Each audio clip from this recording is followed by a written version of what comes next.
Let me see if I can make.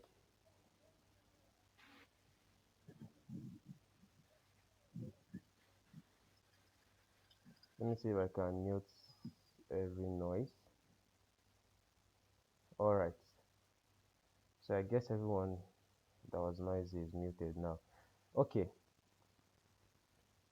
So now, what's cybersecurity? We all need to understand that cybersecurity is a practice of protecting systems, networks, and programs from digital attacks. So you can see how descriptive this definition is. Okay, cybersecurity is not hacking. Please, we need to correct that note. Cybersecurity is not hacking. It's the act of protection. Okay, so you are protecting. You're protecting your devices. You're protecting yourself as a human being. You're protecting networks. You're protecting people. You're protecting programs. You're protecting um, a nation, countries from digital attack. On when we start the course, you're going to understand more about what and who you're protecting. Then you also need to understand the importance of cybersecurity. So right here I have cybersecurity is important because of it protects the data. So during this course we are going to be understanding those kind of data that are being protected. I don't want to go into much details because that's going to take a lot of our time. In cybersecurity, there's something that is called PII, which is personally identifiable information.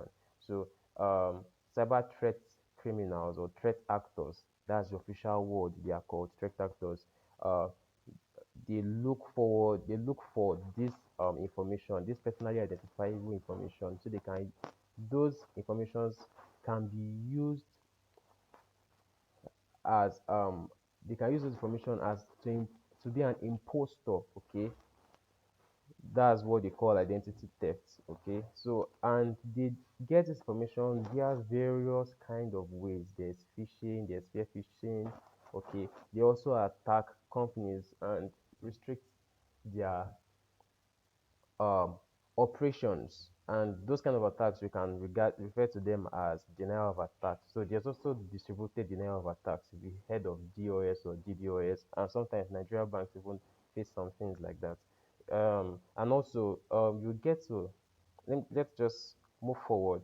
So with increased reliance on technology, cybersecurity has become crucial, okay, for maintaining confidentiality, integrity, and availability. Now that is called CIA. That's the triad of cybersecurity. Okay, so CIA is the triad of cybersecurity. So before we go on, I would like to also play a video for us. Okay, so that video is going to make us spend lesser time here.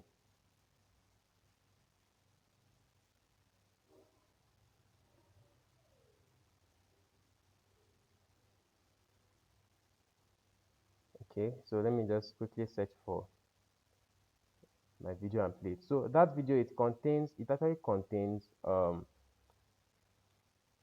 an experience, okay, a story of how an attack was carried out in the past. How the person was caught, and he was taken into police custody before he began to explain himself.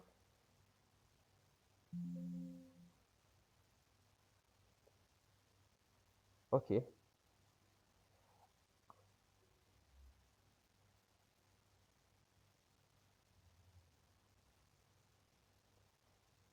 sorry for the pause. I have two videos. Let me start from the first one.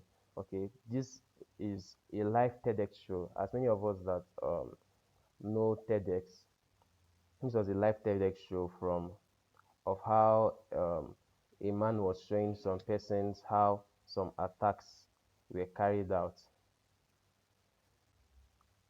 Okay, so my video is up now. I'm going to stop presenting and I'm going to present again.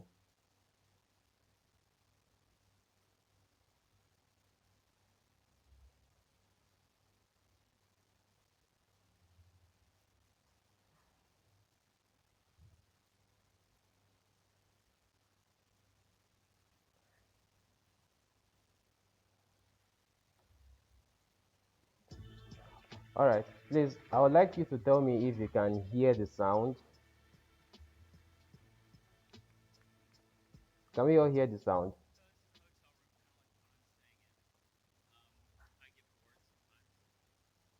It's faint. It's faint. Very faint. Not loud. It gets a little interesting How because our about now? television is not like the television in your home. It's a node on a network, right? Yeah, it's getting That better. means I can All mess right. with it. If I plug a little device like this into my computer, it's an infrared transceiver. I can send the codes that the TV remote might send and some other codes. So what? Well, I can watch movies for free.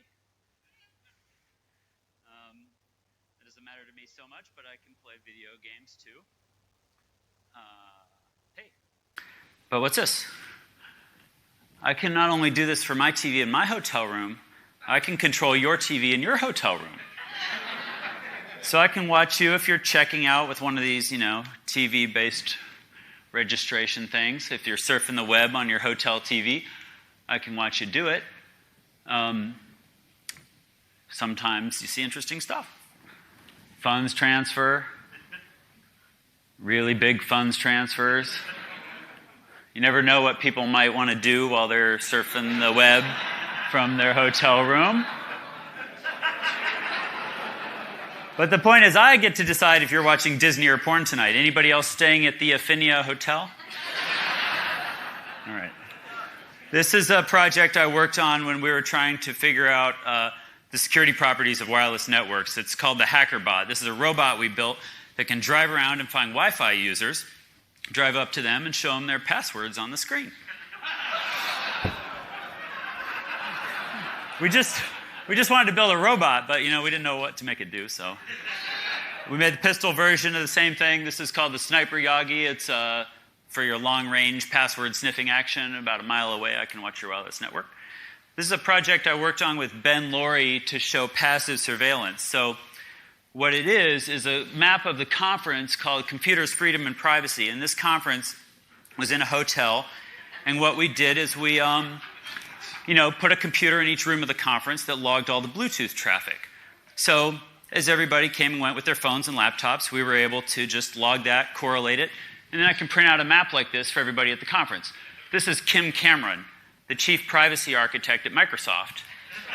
Unbeknownst to him, I got to see everywhere he went.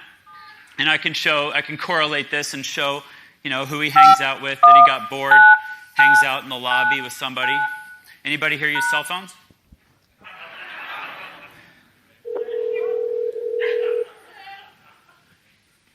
So my phone is calling.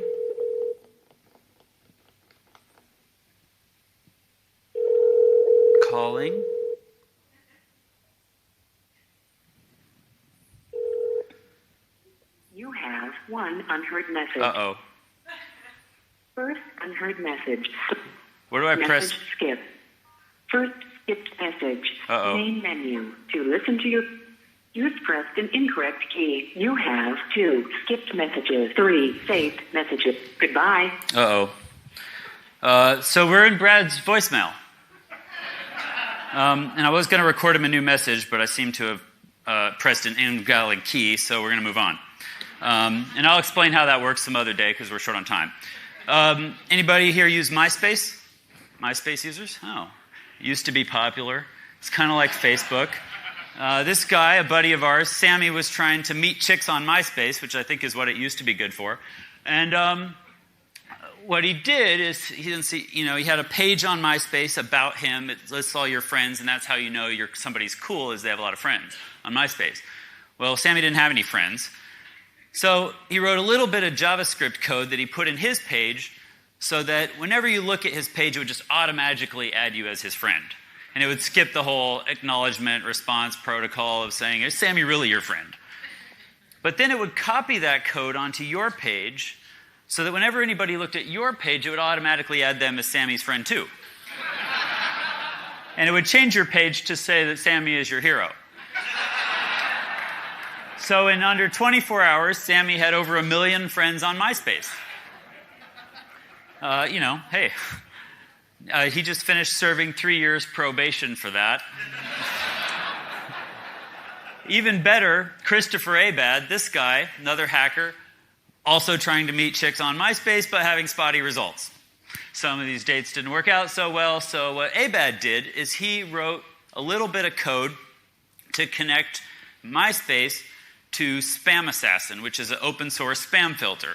It works just like the spam filter in your email. You train it by giving it some spam, train it by giving it a little bit of legitimate email, and it tries to use artificial intelligence to work out the difference, right? Well, he just trained it on profiles from girls he dated and liked as legitimate email, profiles from girls he dated and not liked as spam, and then ran it against every profile on MySpace. Outspits girls you might like to date. I think, what I say about Abad is I think there's like 3 startups here. I don't know why we need Match.com when we could have spam dating. This is innovation. He's got a problem, he found a solution. Anybody use these bloop keys for opening your car remotely? They're popular in, well, maybe not in Chicago, okay. Yeah. So kids these days will drive through a Walmart parking lot, clicking open, open, open, bloop. Eventually, you find another Jetta or whatever, just like yours, maybe a different color, that uses the same key code. Kids will just loot it, lock it up, and go. Your insurance company will roll over on you because there's no evidence of a break-in. For one manufacturer, we figured out how to manipulate that key so that it will open every car from that manufacturer. There is a point to be made about this, which I barely have time for, but it's that your car is now a PC. Your phone is also a PC. Your toaster, if it is not a PC, soon will be, right? And I'm not joking about that. And the point of that is that when that happens, you inherit all the security properties and problems of PCs. And we have a lot of them. So keep that in mind. We can talk more about that later. Anybody use a lock like this on your front door? Okay, good. I do too. This is a Schlage lock. It's on half of the front doors in America. I brought one to show you. So this is my Schlage lock. This is a key that fits the lock but isn't cut right, so it won't turn it. Anybody here ever try to pick locks with tools like this? All right, got a few nefarious lock pickers. Well, it's for kids with OCD. You've got to put them in there and finick with them and spend hours getting the finesse down to manipulate the pins. For the ADD kids in the house, there's an easier way. I put my little magic key in here. I put a little pressure on there to turn it. Smack it a few times with this special mallet, and I just pick the lock. We're in. It's easy. And in fact, I don't really know much more about this than you do. It's really, really easy. I have a keychain I made of the same kind of key for every other lock in America. And if you're interested, I bought a key machine so that I could cut these keys, and I made some for all of you guys. So my gift to you, come afterwards, and I will show you how to pick a lock and give you one of these keys you can take home and try on your door. Anybody use these USB thumb drives?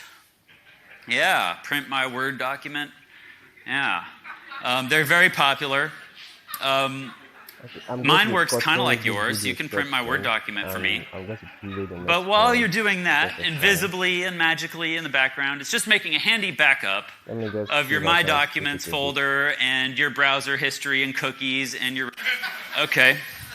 And I'll show you. I want to try it on one of these awesome new credit cards. Okay. So somebody can, do we have like a conference organizer, somebody who can coerce people into cooperating? It's by your own volition because, okay, so this is where the demo gets really awesome. I know you guys have never seen, what's that? They're really cool wallets made of stainless steel. Okay. Anybody else seen code on screen at TED before? Yeah, this is pretty awesome. Okay. Okay, great. I got volunteers. So who has one of these exciting credit cards? Okay, here we go. I'm about to show your credit card number only to 350 close friends. Hear the beep? That means someone's hacking your credit card. Okay, what did So we bad get? device Valued actually customer displays and the the credit card number and credit card expiration date. information of someone just by It turns out your getting secure close new to the credit card person's is not credit card. totally secure. Anybody else want to try yours while we're here? Can you install overdraft protection? Beep. Let's see what we got. So we bitched about this, and Amex changed it so that it doesn't show the name anymore, which is progress. You can see mine, if it shows it. Yeah, it shows my name on it, or that's what my mom calls me anyway. Oh, yours doesn't have it. Okay. Anyway, so next time you get something in the mail that says it's secure, send it to me.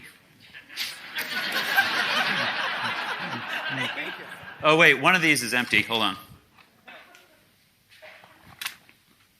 I think this is the one. Yep, here you go. You get the one that's disassembled. All right, cool. Okay.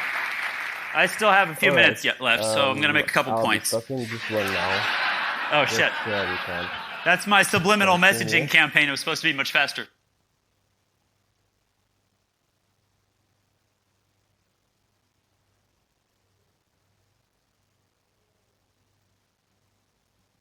All right. So let me stop presenting that and get back to my slide before I go to the next video.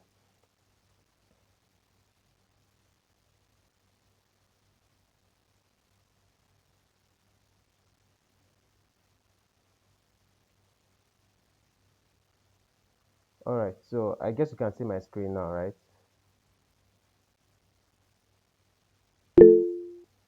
All right. Yes, yes.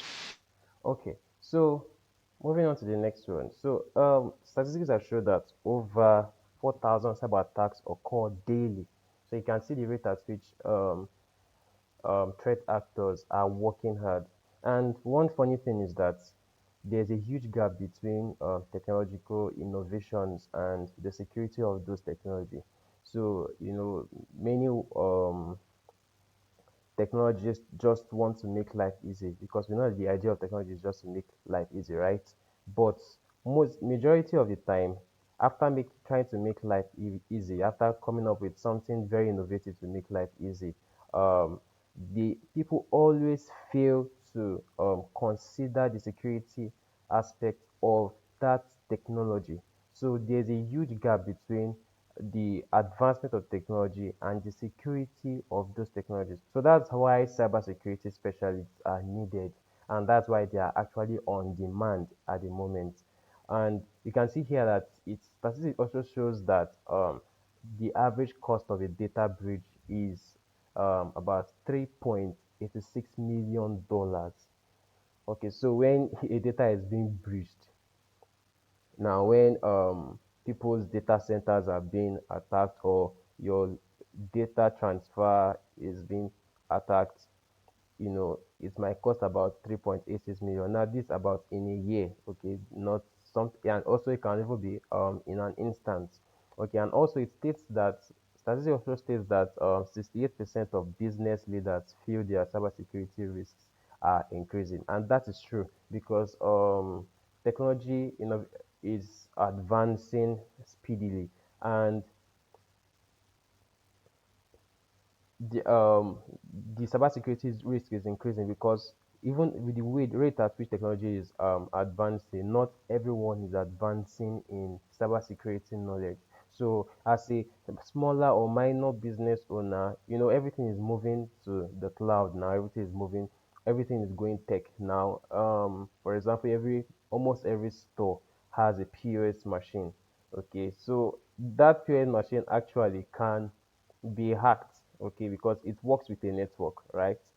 It works with a network. All they just need to do is to plant a very small bug on a credit card chip, and when they try to withdraw, it also automatically reconfigures the firmware of the POS operating or the POS. Okay, so those are things that you should consider when in this course. You get to understand that when you're working with computer system, for example the Windows, okay, when you're working with a Windows operating system, there are different kind of modes for running on a Windows. There's a kernel mode, there is the user mode. The user mode is where everybody always sees. That's everything physical a person sees. But the kernel mode actually works with the firmware of the system. That's where you understand that every system has a BIOS. That's the basic input output system, and it has also been advanced to the Unified Extensible Firmware Interface, that UEFI. Now, when you want to do virtualization, you might need to tweak some settings in the BIOS or the UEFI. So, attackers know how to tweak the kernel mode very well, so they can actually customize or manipulate your system to give themselves a particular or desired result. Now, when a phishing attack is actually carried out probably to someone in a specific organization. Okay, a phishing attack or a spear phishing. Spear phishing is a phishing attack that is targeted to one person. So it's targeted to a particular individual. When a spear phishing attack is um, carried out, you're going that I'm going to give you an example. I'm going to give you an example because that's going to be an example in the next video we're going to watch, which is going to be very, very, very brief. When a special attack is carried out, an attacker will have access can have access to the entire network of a company infrastructure. Okay, so that's why it's good to always update your operating system, even your mobile devices. You see that you notice your mobile devices most of the time always tells you update available, update available. They know what they are doing, but some of us will be like, let me not waste my data. I'm not going to update my phone. I'll update it later. Some of you might even press skip on the update, and when you skip that update, you have actually missed an important update. If you're using a Windows phone or a Windows laptop, you would see security updates. So security updates actually differs from your Windows operating system update. Security updates are always carried out every month. Okay, Windows updates is carried out every 3 months. Okay, so there are security updates. The reason why there are security updates because attackers are always finding new ways. Threat actors are working seriously hard to find new ways of getting people's PIIs, okay, or PHI, personal health information. Okay, so for example, if an assassin was sent to kill someone, what we would look for is the person's personal health information, the person's personal health record. And once it gets the person's health record, it can actually go for what the person is allergic to, okay, and perform an attack that would look as though it's an accident. Probably an E3 usually goes to the person can just go to the bakery and maybe put something the inside whatever they are cooking that anybody that has that kind of ailment he has would definitely react to and can even die. So, but when such attack is carried out, nobody can even tell that it was, an assassin was sent to this man. It look as though he just ate food in an E3 and he lost his life. Meanwhile, it was an attack that was carried out. Cybersecurity cuts across spheres like that. So cybersecurity is very critical to protect your personal data, your organizational information, and national security. National security is another aspect of cybersecurity that I would not even like to start talking about now because Nigeria, as as it is, Nigeria as a country, we are already at risk because we do not actually really, to the fullest, implement cybersecurity in this country. Okay, so the demand for cybersecurity skilled specialists are higher than ever.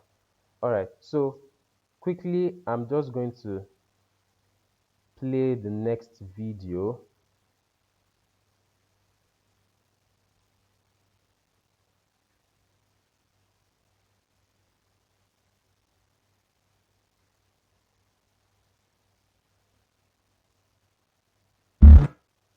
Okay, so our video is ready. I'm going to share my screen now.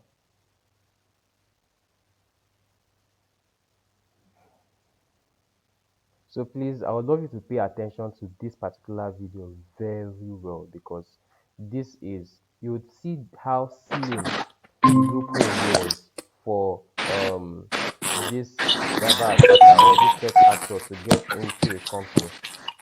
So I will play the video now. The race is on to get a fully self-driving car to market. Autonomous car company Opticon promises a Cars that drive themselves. Opticon's new cars. Joining conference now. Destroyed data and deleted the backups. We can recover most of it, but some of the research may be gone for good. According to the forensics, they may have had access to the blueprints. The FBI arrested a San Francisco man in connection with last month's Opticon. Hey, Brian, can I get you anything? Coffee or soda or something? No.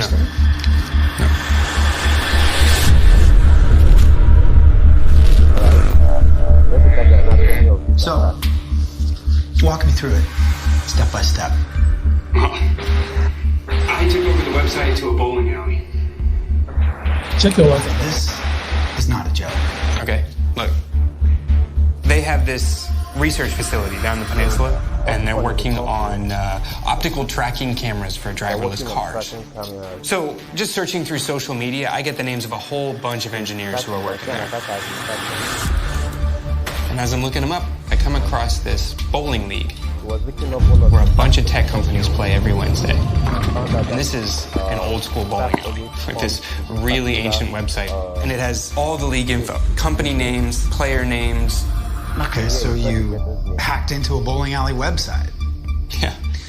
All right, explain how that works. It's called an iframe injection attack. It's this old exploit that hits anyone that visits the website. So, a week later, this guy from Opticon suddenly has my malware on his laptop. I couldn't believe it worked. It was like a joke. What does that get you? Well, the next day he goes to work, and he opens his laptop, and he connects to the network. And that's it. I'm in. Yeah, but that still doesn't get you inside. I mean, they discovered it. They wiped the laptop, scanned the network. They didn't scan the whole network. The thermostat's part of the network. It's inside the firewall. It's connected to Opticon's entire network. You can get the whole standard configuration and password online in 30 seconds. I got it off the manufacturer's website. So they scanned most of the network. They didn't scan the thermostat. Then what? Then I just went exploring. It was a totally flat network, no subnets or anything. I could see everything, HR files, legal documents, R&D. When I found the blueprints, I realized I could make some money off these files. What happened after you sent the files? Oh, then I burned everything down. I wiped everything I could find, encrypted drives, and deleted backups. If the number's down, you can change something with the database. Servers look corrupt. We're going to have to do a full restore for the backups. Backups are encrypted. This is deliberate. This is a major breach. Malware. We gotta call the FBI. I was just scared. I was trying to cover my tracks. And somebody paid you how much exactly? 75 bitcoins. Nice. Not enough to retire on, but still. He wiped it from the company and told that. All right, Brian Page. Are you sure you don't know who paid you? European automaker Qcar has beaten Opticon to market with their QX sedan, the world's first self-driving car. Opticon shares tumbled 11%. All right, so that's that for that video. Very brief, like I said. So you can see how a typical attack was carried out, whereby just by visiting a website, a company staff gets infected by a virus. That's why most tech companies, especially foreign ones, when they hire a staff, they do not, when they hire a staff, they do not allow the staff to use their personal laptops for work. They give company laptops. Now, the reason for giving company laptops is for company security. Okay, they know what they are doing. They are not just dashing you free laptop. You know, we in Nigeria, we like free things. When a company gives you laptops, they say, "Hey, they gave you MacBook Pro." You don't know. They know what they are doing. It's for their company's integrity, their company's availability, and their company's confidentiality. The CIA triad. That's the cybersecurity term. Okay, so they also put trackers on those laptops, and they configure those laptops, company laptops, such that when you plug a flash drive, they will know. When you connect to an external network, let me say you carry your company laptop from work to home, you connect to an external network, they will know. They are monitoring everything you are doing because they have put the softwares that are required for them to give them information about every activity that is happening in that laptop. In this course, you'll be looking at how to check for log files. You see where Windows log files are stored. Okay, we're going to be using so many tools the Windows operating system, the Linux operating system. We also use Cisco. But let's just forge ahead. All right. So you can see in this is our course overview. So it's a stepping stone for everyone who is new to this field, and even those that are not in the field, for them to delve deeper. All right. So it will in this course you'll be learning the fundamentals of cybersecurity. You'll get to understand some certain terms, okay, that are used to communicate in the cyberspace. Okay, you understand some all the basic and some advanced threats and vulnerabilities. You know, vulnerabilities are just loopholes in a system. Okay, when I say a system, the system can be a computer system, it can be um a network, it can also be a company structure or even a company as a whole. It can be it can be you as an individual. Okay, you see the different vulnerabilities you have. Even you as a personal, as you have your personal devices, you see different vulnerabilities on your devices. You become more security conscious. You will not just visit any site. Your ads will become much more targeted. Okay, and also you'll be gaining hands-on experience with cybersecurity tools and techniques. Okay, and we'll be looking at some of all these tools when we get to start using the virtual machines. Okay, we'll be running in case you are using a Windows operating system, because some of the things we'll be using are going to be on a Linux operating system. So I'll make the virtual machine file available. You're going to download it, and also I'm going to be um, enrolling everyone into an official Cisco course. I don't know if you've heard of Cisco. Okay, you're going to be enrolled in an official Cisco course. You can do research on them. So Cisco is one of the big. They are one of the big guys that are big on cybersecurity in the world, cybersecurity and networking in the world. So you're in. I'm going to just show us some of the documents. I think you must have seen it on the website already. Okay, but I'm still going to share a document here so that we can look at it in details just before um, you move to the next slide. So after you have completed this course, you're going to be able to identify and mitigate cyber threats. Okay, you become more proficient in using cybersecurity tools. You understand security protocols and frameworks, because on this course we're going to deal with networking. Okay, and you'll be prepared for to take some kind of cybersecurity certifications, industrial cybersecurity certifications. All right. Then for the labs, because we're going to be doing hands-on lab. Okay, these labs are are totally carried out on your system. Okay, they are all carried out on your system. Not they are not physical labs that you need something physical to say, okay, let me carry this wire and join here. No, we're not going to be doing that. Everything I'm going to provide every software that will be required for you to simulate everything physical in on your system. Okay, so that everybody, no matter their location, will be able to do this. And the good part is that those labs are not they can do them offline. You must not be online to do them. Okay, so we'll be looking at network security configurations, vulnerability. We're going to do labs on vulnerability assessment. We'll be looking at monitoring. Okay, we'll consider real world scenarios, case studies, and we'll look at the practical application. All right, so the next thing I'll be doing now, I'm going to share, display the curriculum. Let me present, let me present it. I have it open already in another window.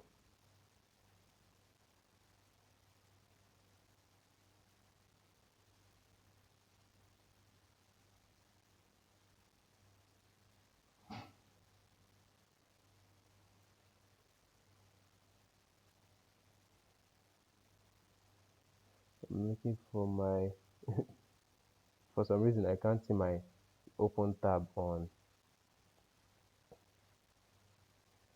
this screen.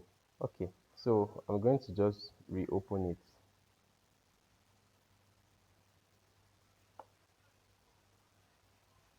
All right. Okay. So I'm going to present it now so that we can see it in details.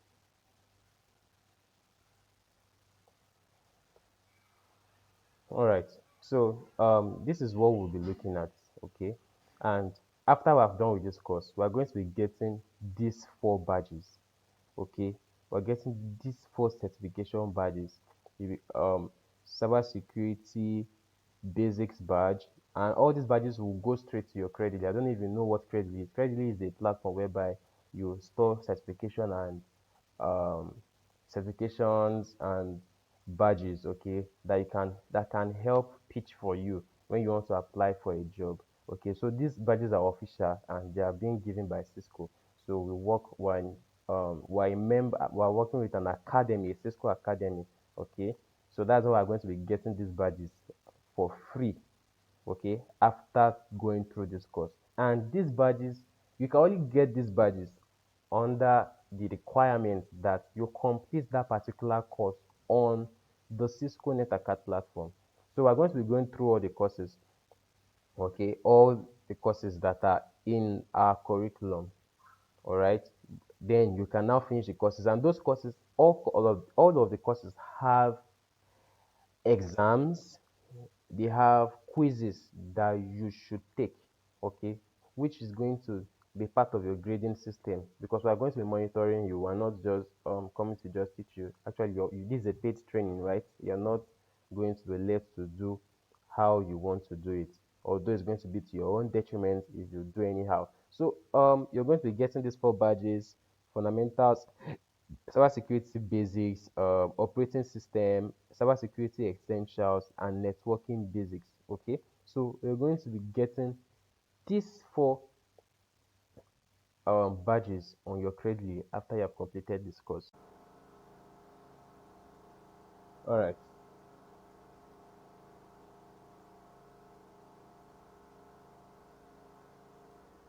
Um, like I said earlier,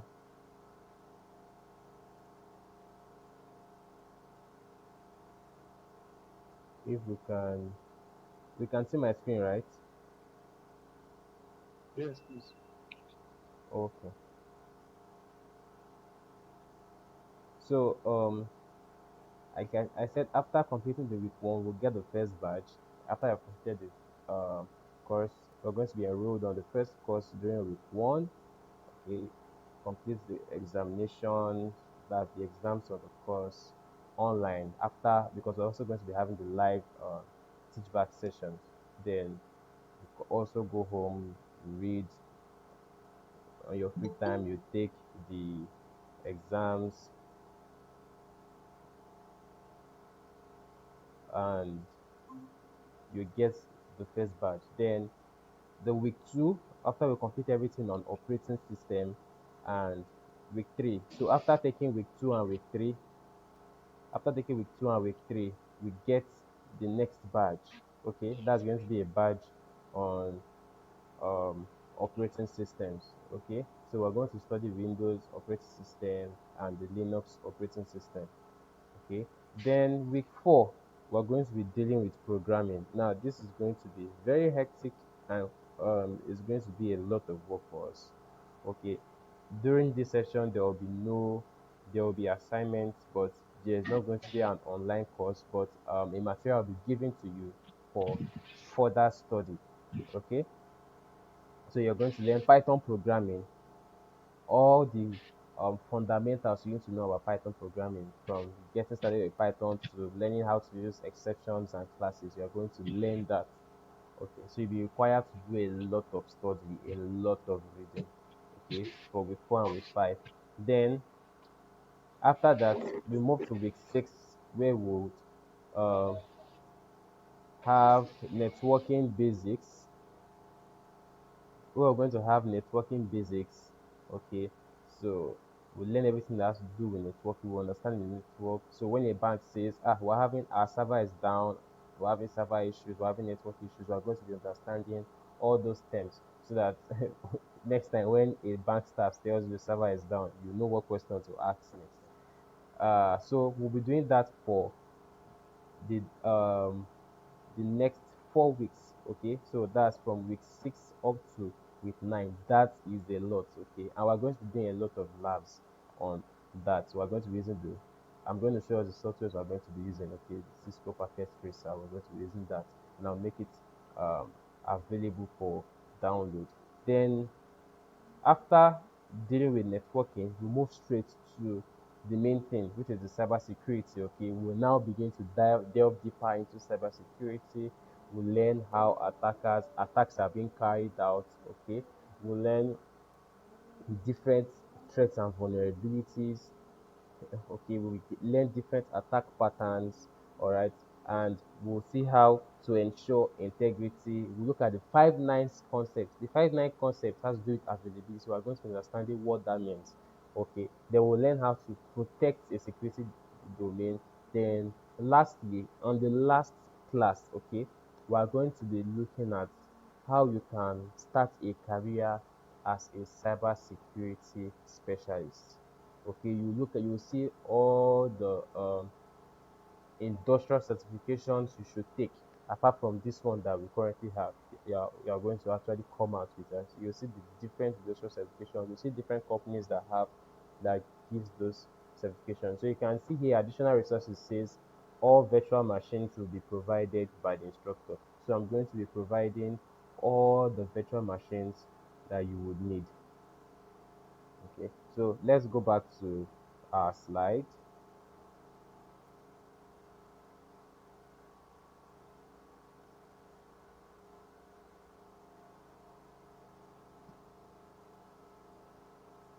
All right, so you can see my screen now.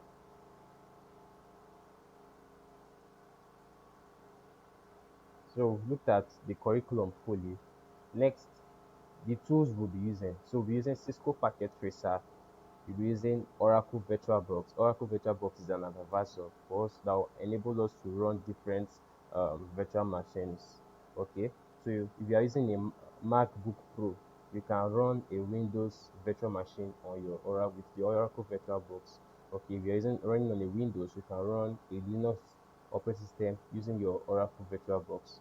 Okay, you will be able to create multiple virtual machines, and also there is a customized virtual machine I'm going to be making available for us. A customized virtual machine will be made available for us to use. Okay, that one was given by Cisco themselves. Okay, it has all the cybersecurity tools that we'll be needing all through this course. Okay, so Cisco Packet Tracer will be used for everything networking. Okay, all our network simulation, we're using Cisco Packet Tracer for that. Then for all our virtual machine simulation, Linux operating system simulation, we'll be using the VirtualBox. The Windows operating system, majority people already have Windows on their system. Okay, so we'll be using that to during when we're learning the Windows. Okay, so you need to understand also just bonus as part of this, the best practice for cybersecurity. So you have to always update your software regularly, use a strong and unique password. You have to educate yourself and your employees about cyber threats, and you must always back up your data regularly. And how do you respond to cyber incidents?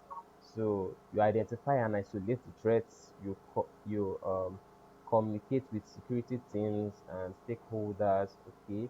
You also do data recovery. So you can do data recovery. Let me tell you one thing about data is that when a data has been created, it can never be lost. Okay. So how when, for example, if you delete something on your phone or on your laptop, it can be brought back. If you like, go and delete it from your cycle bin, it can be brought back. There are softwares for doing data recovery. So when companies want to wipe off their data, there are ways of wiping out data such that even if that data is brought back, it is going to be corrupt.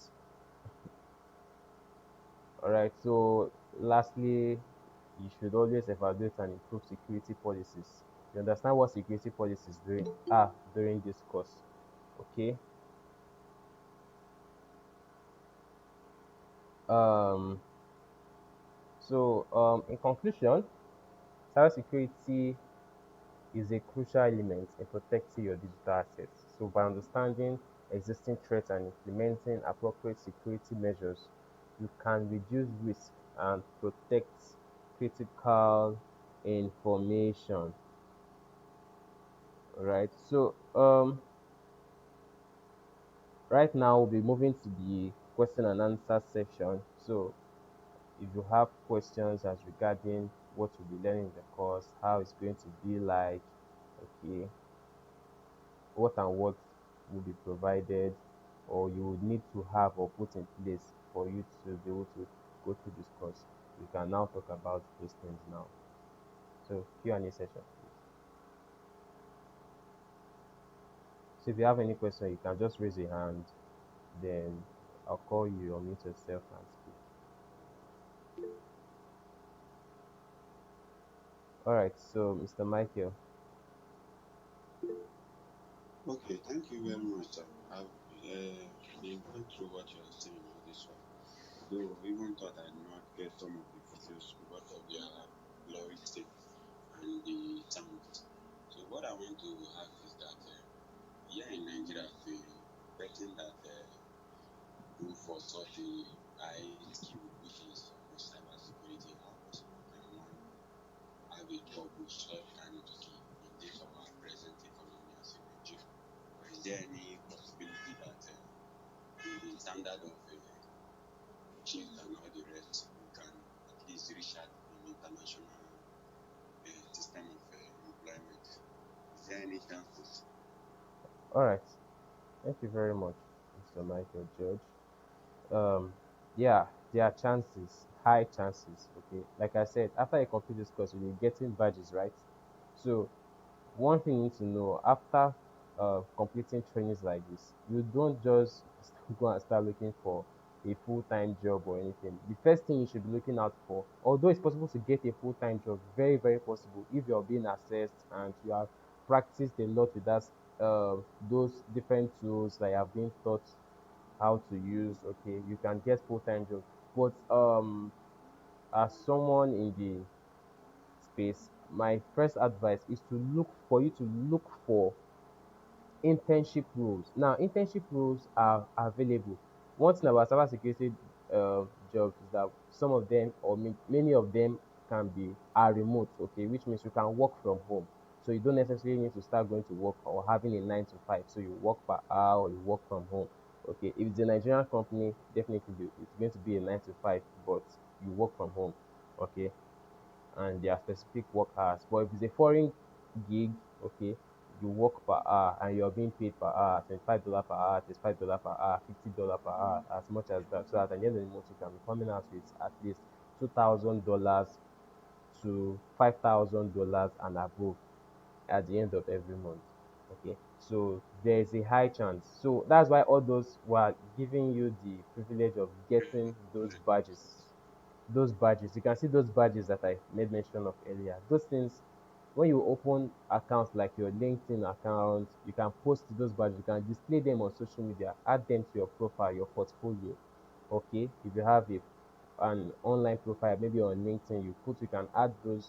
LinkedIn is an official platform for professionals. Okay, you add those badges to your profile on LinkedIn, and companies will begin to watch you. One thing you don't know is that on platforms like LinkedIn, when companies search for individuals, your profile can pop up, and companies begin to work and watch you. Just like the way in football, they send scouts to go and start watching after players. That's the same way companies have people that will go and watch after people, check how they are building their profile and what they are doing online. So that's it. So you have a big chance.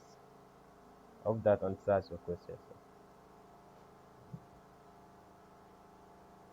Yes, sir. Yes, sir. Thank you so much. You're welcome. So please, any other question? Someone asked when we are starting. Or if I saw it, it said when are we starting? All right. So, Mr. Jude, I don't know if you would like to answer that or you want me to answer that question immediately. Okay, let me answer that one. Oh, can you hear me? Yeah, I can hear Hello, you can you hear me? clearly. Okay. With this information session, it is assumed that we have started. So what it means is that if you have like your money to enroll or you want to start registering for the course, the floor is now open after this information session for you to enroll. But our practical classes, our first class will be on the 29th of June.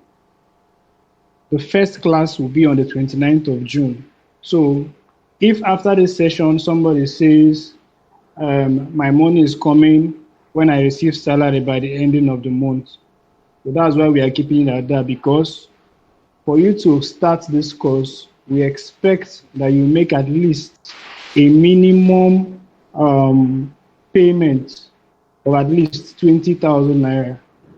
You know, so that's for that. So it's assumed that we have started. If you want to register or you want to enroll or you want to make a payment, and we have what we call an early bird discount. So it's assumed that we have started, but the first class is going to be on Saturday, the 29th of June. Thank you. All right, thank you very much, sir. So, Mr. Michael George, you have a question. Okay, yes, I have a little question. Compared to the training, what forms of technology, like grade of system, someone might need to come with after registration? All right. So, Is it for the systems, you need systems with at least 2 gig RAM. That's no, sorry, at least 6 gig RAM.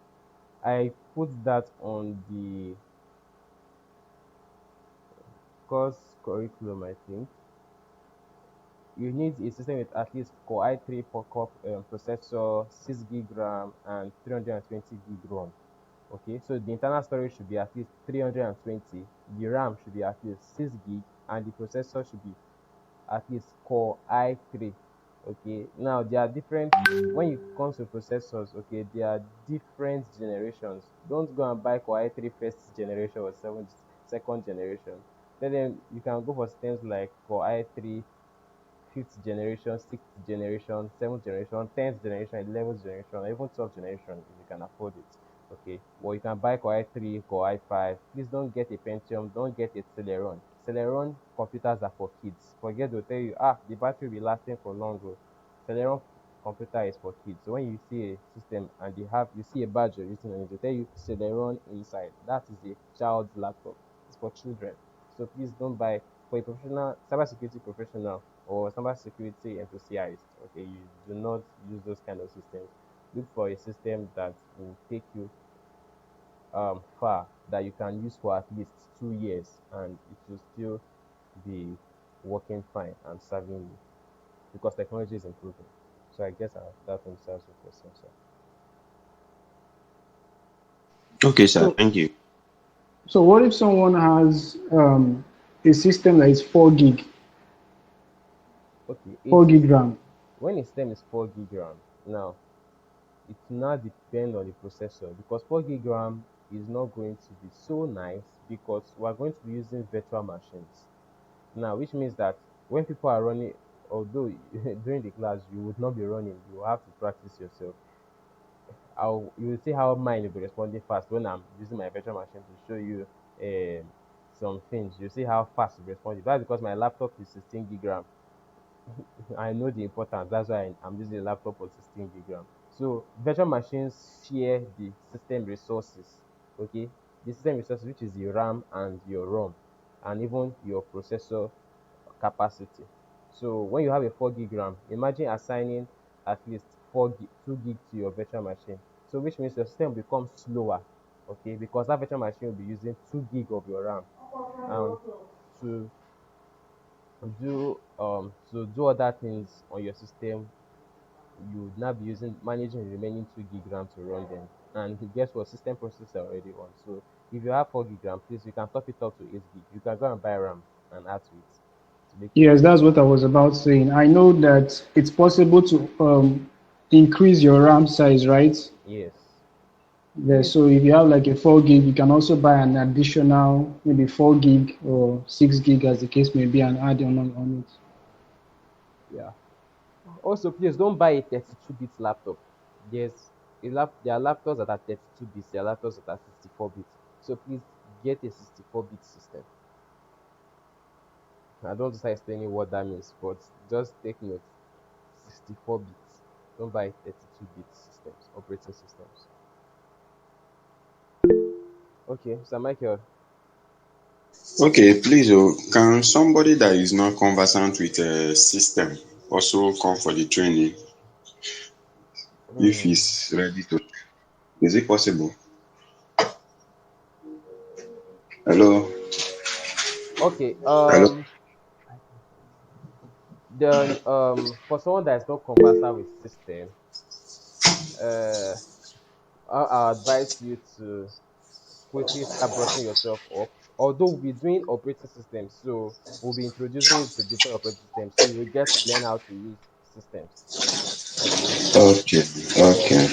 But someone that is a complete newbie that doesn't know how to use a laptop at all, doesn't know anything, please go and find a place to do a training. I don't know if Spotnet Hub should be able to do those hands-on training for you. I think. Sajid. Okay. Hello, sir. I can hear you. All right. So please go for a training before the actual cybersecurity training starts. If not, you are going to lose out because we'll be moving with fast pace. So, Sami Kresh, you have a question.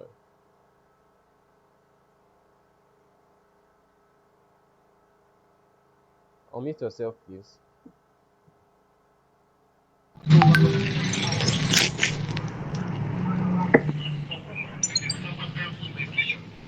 All right, please go ahead with your question.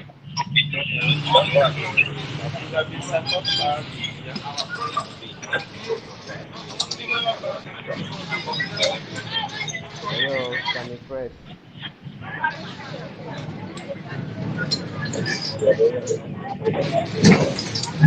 Sammy, you can type your question if your audio. I think you have a bad audio or you're using a mouthpiece and we can't hear you clearly. If you can hear us, you can type your question or you try and adjust your mouthpiece so that we can hear you clearly and ask your question. Thank you. All right, he's typing his question now.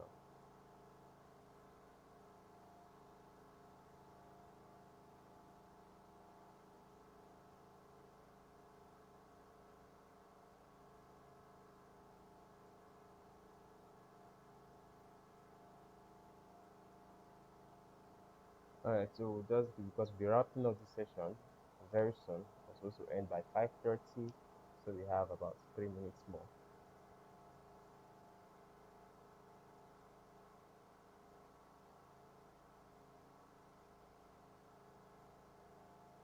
Okay, it says this is my first time enrolling for the cybersecurity course.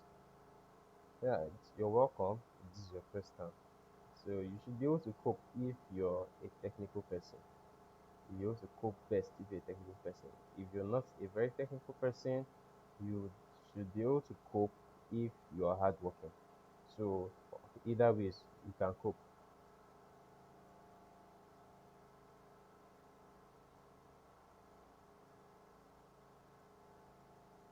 In fact, for you to even think that you can do it, it means you can cope.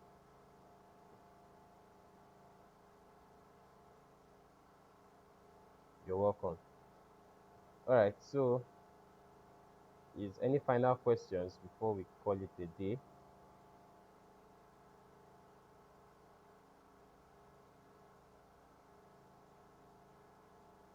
All right. No more questions. So, more importantly, thank you very much for your attention, and let's try to improve cybersecurity together. And this we are going to be doing because we're going to be improving in our cybersecurity knowledge. So thank you very much, and I hope you get to start this course with us and inform people about this course. So this recording will be made available for us to rewatch again. So I'll be posting Mr. Ajul will be doing justice to that after I send you the link to the recording, so you can always watch it and share it with friends who are interested. So Mr. Ajul, over to you.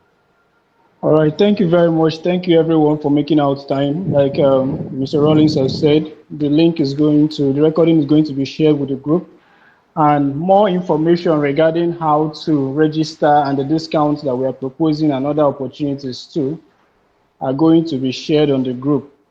So if you